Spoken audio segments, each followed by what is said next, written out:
O meu maior desafio aqui com esse vídeo é fazer ele ter menos de 30 minutos, porque vocês vão ver a quantidade de livros que eu li em junho.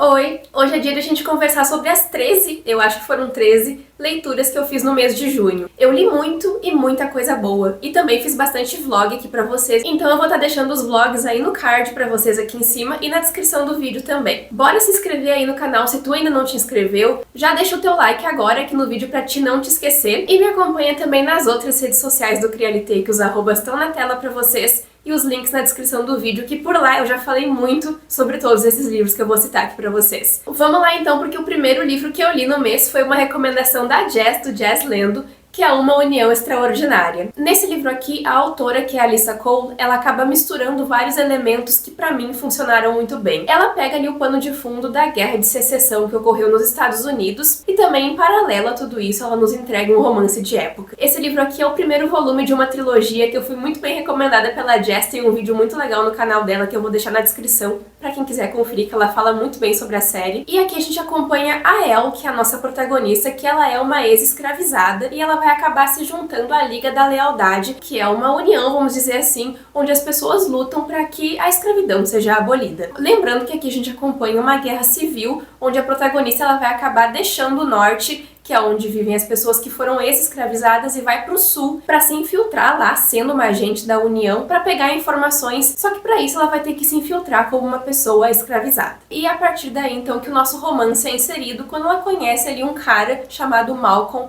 McCall. Eu juro pra vocês que eu já achei que esse livro ia ser muito bom, eu realmente achei, mas ele foi muito maior do que eu poderia imaginar. Eu acho que a autora não deixa nada de lado, ela conversa muito com a gente com um olhar de hoje em dia, um olhar de atualidade, sobre coisas que aconteceram no passado, sobre a vida de pessoas negras que foram escravizadas. Mas ela também dosa isso tudo muito bem, porque ela traz ali as pitadas de romance, uma pitadinha ou outra de uma cena mais quente, uma coisa mais assim, mas nada demais, até porque o foco da história nem é tanto esse pra dizer em si, é também eles lutando ali pela causa e a gente realmente vendo o que a protagonista tá passando e tudo que ela sente enquanto tá ali vivendo como uma pessoa escravizada novamente. Eu fiquei muito arrebatada pelos personagens e pela narrativa em si, muito também pela escrita da autora, que é uma escrita que prende a gente do início ao fim sem deixar nada pra trás, e eu fui arrebatada pela história, eu fui puxada pra dentro dela, eu mal posso esperar pra ler o próximo volume, já vou comprar ele logo em seguida e vocês vão me ver falando sobre ele aqui ainda, porque eu tenho muito mais pra conversar sobre ele, então me contem aí nos comentários se vocês já leram ou têm vontade de ler Uma União Extraordinária. Em junho eu tive meu primeiro contato com a escrita de Jaridia Arraes, Com o Corpo Desfeito, e esse foi um livro que mexeu muito comigo de diferentes formas, por causa que ele conta aqui a história da protagonista, que se chama Amanda, e ela acabou de perder a mãe dela, e ela vai acabar ficando sozinha com a avó, que é uma pessoa extremamente religiosa, e a gente vai percebendo ao longo do tempo como esse comportamento da avó reflete na vida da Amanda e como essa menina sofre tudo que ela pode sofrer que acontece ali ao redor dela. Aqui nessa história a gente encontra a Amanda falando pra gente, narrando as bizarrices, as coisas esquisitas que a avó muitas vezes acaba fazendo, como por exemplo, ela acaba mandando fazer uma estátua gigante da mãe da Amanda depois que ela falece, então esse aí é um grande exemplo das coisas que a avó dela faz. Sem contar que a avó é uma pessoa muito agressiva, muito distante, então ela não tem uma conexão com a Amanda, e a gente acompanha também a Amanda se entendendo, se descobrindo e tendo uma amizade ali com uma menina que mais adiante vai se tornar o interesse amoroso dela. E essa é uma situação que também, infelizmente, acaba tendo consequências na narrativa para a protagonista. Esse livro ele tem uma escrita que afoga a gente entra pra dentro dela e não dá pra sair mais.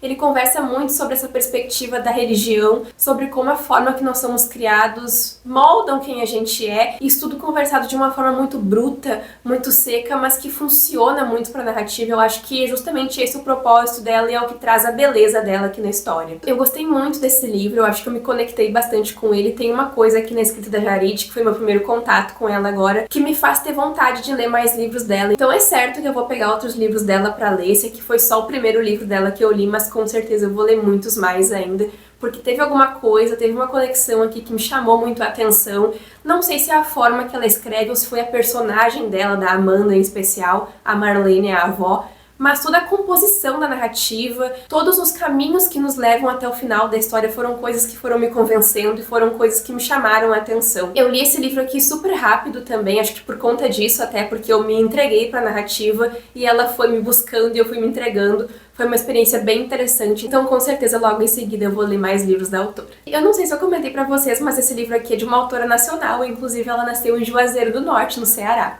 Bom, então, agora a gente vai falar de um livro que eu não gostei tanto assim, não me conectei tanto com ele, que foi Guilt. Eu já comentei aqui pra vocês que eu não senti tanto uma troca com esse livro, que nem eu senti com esses outros, como por exemplo, mas aqui eu não senti o propósito da história, eu não entendi muito bem qual que é a finalidade dela, não consegui absorver isso até agora, eu acho que foi isso que me distanciou tanto dela. Essa aqui é uma fantasia adulta, tá? Portanto, é um livro mais 18. E essa aqui é uma história também do reconto do rei Midas, que ele tem ali o poder de transformar tudo em ouro. Inclusive, aqui na história, a nossa protagonista, além de ser propriedade sexual, vamos dizer assim, do rei Midas, ela também é toda feita de ouro e vive presa em uma gaiola. Ela sai dali daquela gaiola em momentos muito específicos, quando ela tem que encontrar o Midas, por exemplo, em alguns momentos até, mas no geral ela fica ali presa naquela gaiola, observando aquele palácio e as coisas que acontecem ao redor dela. Sem ter muita voz ativa, sendo confrontada, invejada e até atacada de algumas formas por mulheres que vivem ali ao redor também,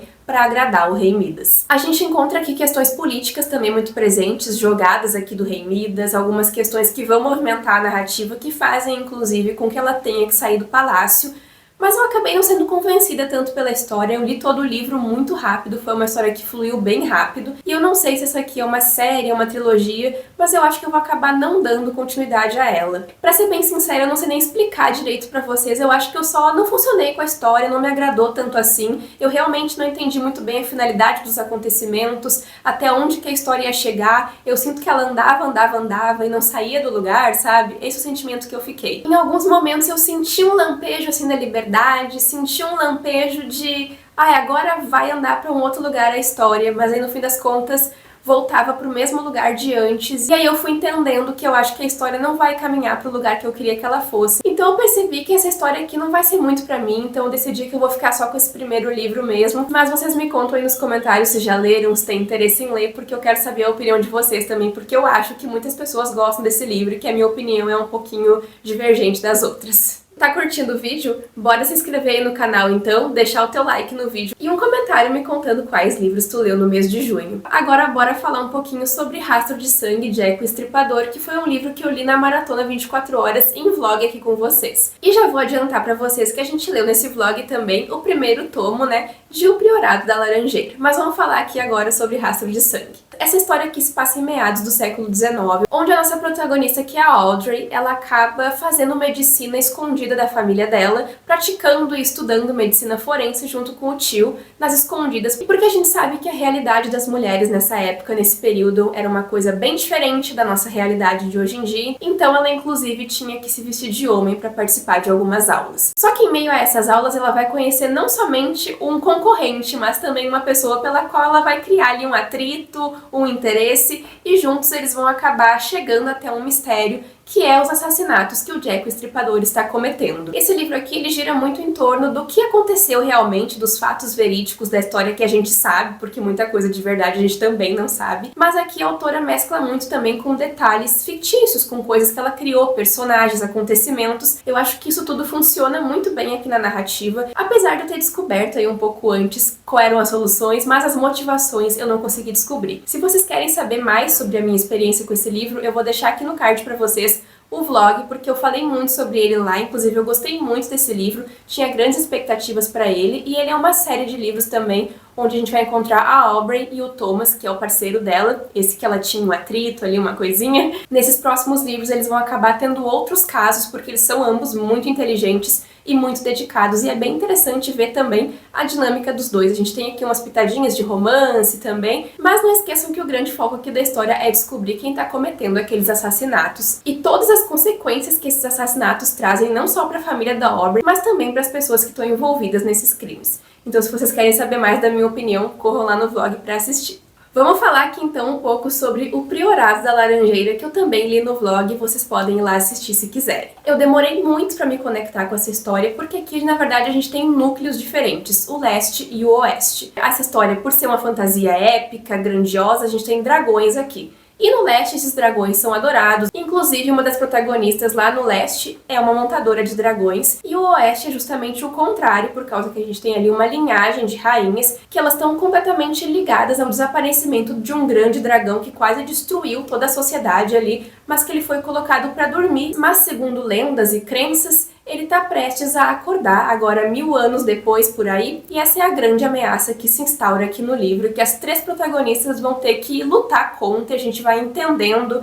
como é que funciona esse mundo, e através dessas perspectivas de mulheres que estão em posições diferentes de poder, são três protagonistas, uma delas é a rainha, a maga e a montadora de dragões, através da perspectiva delas a gente vai acompanhando esse universo, como que funciona o leste, como que funciona o oeste, como que funciona e o que é o Priorato da Laranjeira. Mas quem assistiu o vlog sabe que eu tive um pouco de dificuldade de começar essa história. Foi lá pelo capítulo 14, assim, quase na metade do livro que eu consegui me aproximar um pouco mais da história. Eu acabei gostando muito das personagens, a gente tem personagens sáficas aqui na história que acabam mais no final ali sendo um casal, não bem necessariamente um casal, mas tendo um affair, um negócio. Então eu achei isso bem interessante e me deu ainda mais vontade de ir para a continuação, para o tomo 2, que eu já tenho e vou ler esse mês agora. Gostei bastante desse livro, ele ganhou um espaço gigantesco no meu coração depois que eu consegui me aproximar da história, que eu consegui entender, porque ele é um livro bastante confuso e bastante difícil muitas vezes,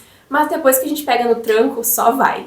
Eu recomendo muito esse livro para vocês que gostam de fantasia épica, com dragões, com grandes histórias, com dragões ressurgindo, crenças diferentes em lugares diferentes, culturas diferentes. É algo muito interessante de acompanhar, que eu recomendo muito pra vocês se vocês gostam, e eu com certeza vou ler a continuação, porque esse livro aqui eu achei ele sensacional depois que eu peguei no tranco na história.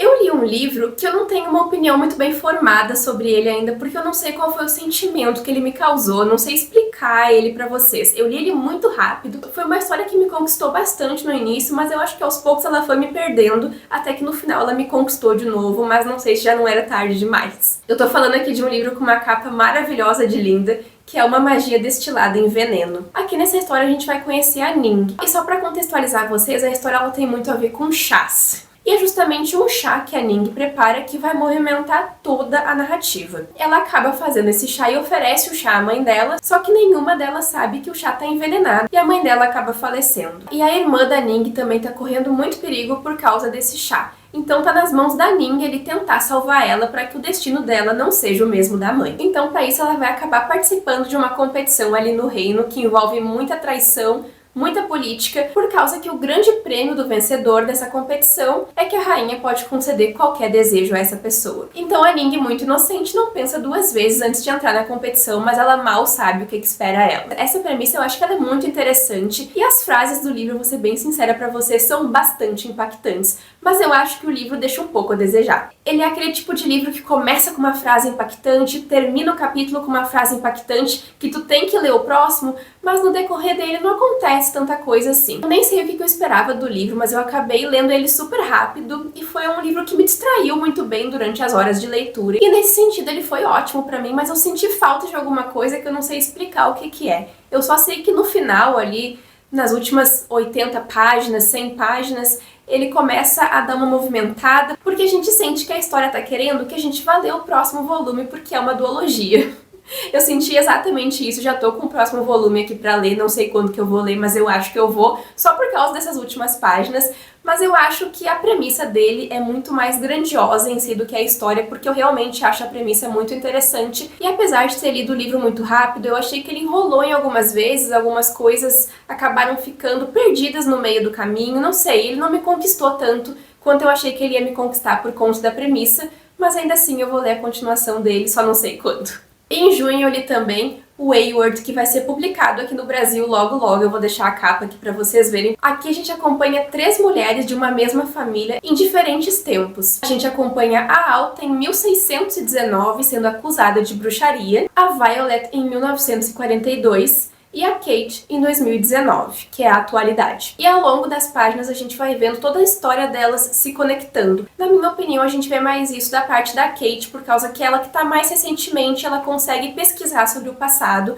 porque a Alta e a Violet não sabiam uma da outra, da existência uma da outra. Eu acho que em alguns momentos eu tive um pouco de dificuldade com o idioma e com a escrita por causa do idioma em específico. Algumas coisas não ficaram muito claras pra mim, mas eu acho ainda que foi uma história super empolgante e super divertida de fazer, porque também eu passei um bom tempo lendo ela, até porque ela é em inglês. Eu não tenho tanta facilidade de ler livros em inglês ainda, mas eu tô melhorando. Pra mim, essa capa aqui transmite muito a aura do livro, eu acho que combina demais com a narrativa, com essas personagens enfrentando suas questões em particular. Preciso ressaltar que aqui na história a gente encontra abuso físico, abuso psicológico, violência doméstica. Na parte da Kate, isso é bem presente também ali com o marido dela, com o cônjuge dela, que é algo bem sinistro. Essa parte já começa assim a história.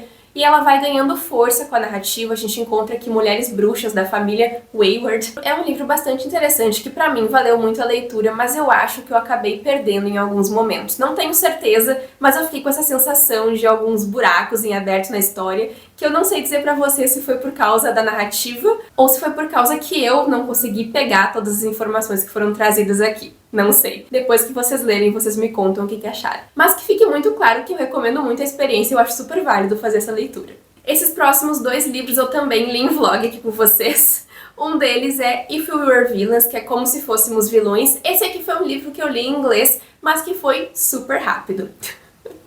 Vai entender, às vezes é conexão também. Nessa história a gente vai acompanhar o Oliver saindo da cadeia. Ele já começa o livro saindo da cadeia porque a gente sabe que um crime aconteceu. Até que um policial aposentado vem até ele e pede que ele conte a verdade sobre o crime, porque ninguém verdadeiramente acredita na história que foi contada. E a partir dessa conversa deles a gente vai acompanhar o passado do Oliver 10 anos atrás, quando esse crime aconteceu, quando ele estudava teatro com um grupo de personagens, cada um extremamente estereotipado, que é muito interessante para a história também, até porque é uma coisa mais teatral, Shakespeare, eles fazem peças, e é um livro bem puxado para a parte da arte em si, o que chama bastante atenção, porque é um livro de thriller, mas tem uma pegada um pouco diferente por conta disso. Foi uma coisa que me agradou muito. A gente vai acompanhar aqui esse desdobrar do crime, quais foram as coisas que aconteceram, porque a gente sabe também que uma pessoa morreu. A gente não sabe quem matou, a gente não sabe quem morreu, a gente não sabe quais as motivações do crime, a gente só sabe que a história foi muito mal contada. E é justamente isso que a gente vai conhecer aqui na história, a versão do Oliver dos fatos, contando pra gente sobre a personalidade dos personagens,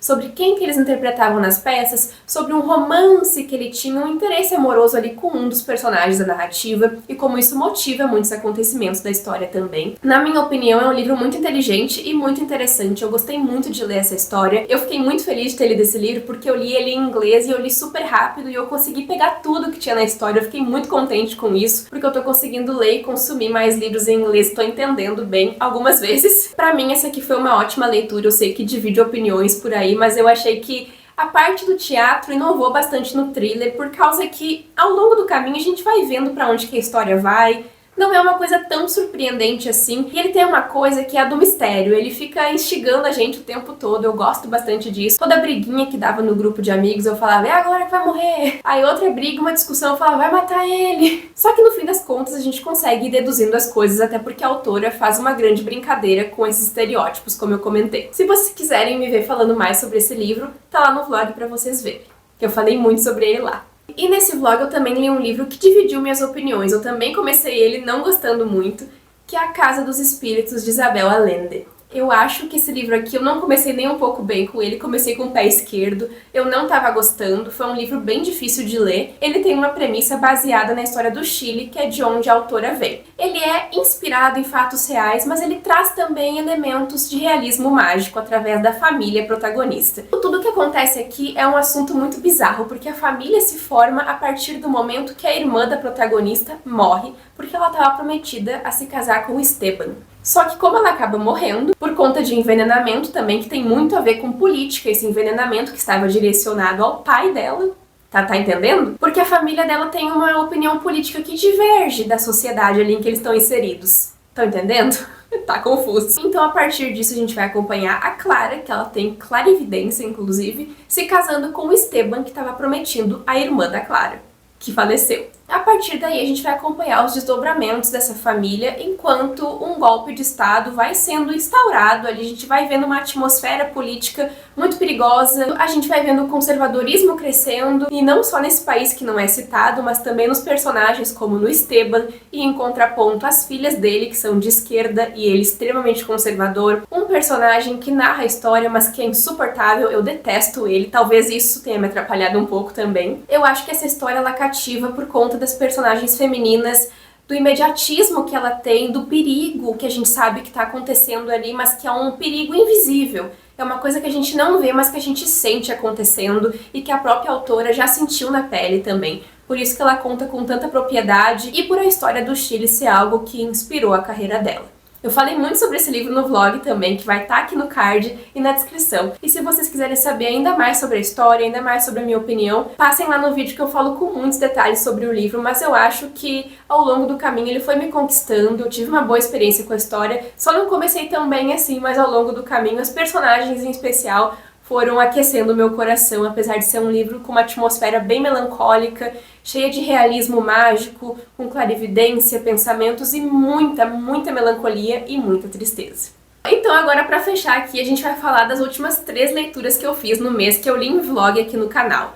Eu fiz muito vlog esse mês. Uma delas se chama A Cortesã. Aqui nessa história a Cornélia e a Catarina, elas são trambiqueiras, vamos dizer assim. Elas enganam os homens com os quais elas se deitam. Só que um dia a Catarina acaba indo de arrasta pra cima por causa de um desses homens e a Cornélia simplesmente entra num colapso, ela não consegue superar a Catarina, ela começa a ter algumas alucinações, começa a ficar meio enlouquecida atrás de vingança. E esse é um conto que precede a história das duas, que a gente vai acompanhar no livro que vai ser lançado, ainda que eu não sei quando vai ser lançado, mas que vai contar a história do passado delas antes da Catarina passar dessa para uma melhor. Eu gostei bastante do conto, e é um conto super vilanesco, vamos dizer assim, por causa que a Cornélia tá assim no limite dela e é bem interessante de acompanhar as atitudes da personagem. Eu li também Amor Perfeito, que é um livro incrível, é realmente perfeito, é uma história super fofa, com diálogos incríveis sobre paixonites, sobre amorzinhos, tem referências à cultura pop, Crepúsculo, é muito divertido. E é uma história também que tem viagens e primeiros beijos. Esses contos são super curtinhos, tá? Eu já falei bastante sobre eles no vídeo, mas eu não pude falar muito também pra não dar muito spoiler pra vocês. Eu recomendo que vocês leiam, só que eles são contos bem diferentes uns dos outros. E por último, o conto que eu li foi da Malu Costa Curta, Constelação. A gente acompanha aqui uma protagonista assexual que na verdade ela tá apaixonada por uma amiga dela, tá rolando uma situação com aquela amiga, só que na verdade o mundo dela vai virar de cabeça pra baixo, por causa também de ela contar pras pessoas que é assexual. E esse conto também ele tem muito uma metáfora sobre reacender a sua constelação, sobre quem é a pessoa de verdade que acende a nossa constelação. Tem uma metáfora muito bonita, é uma mensagem super bacana que a história passa. E esses 3 contos eu li no vídeo especial que eu fiz pro Pride Month, né, que é o mês do orgulho LGBTQIAP+, que eu adorei fazer esse vídeo e convido vocês a irem assistir ele também. Esses então foram os livros que eu li em junho, foi bastante coisa, eu acho que foi um dos meses que eu mais li esse ano, então tô bem contente com o meu resultado. Espero que vocês tenham gostado do vídeo, não esqueçam de deixar o like, de se inscrever no canal e comentar aqui embaixo o que vocês leram em junho. Muito obrigada por terem assistido o vídeo e a gente se vê no próximo vídeo do Crialité. Tchau, tchau!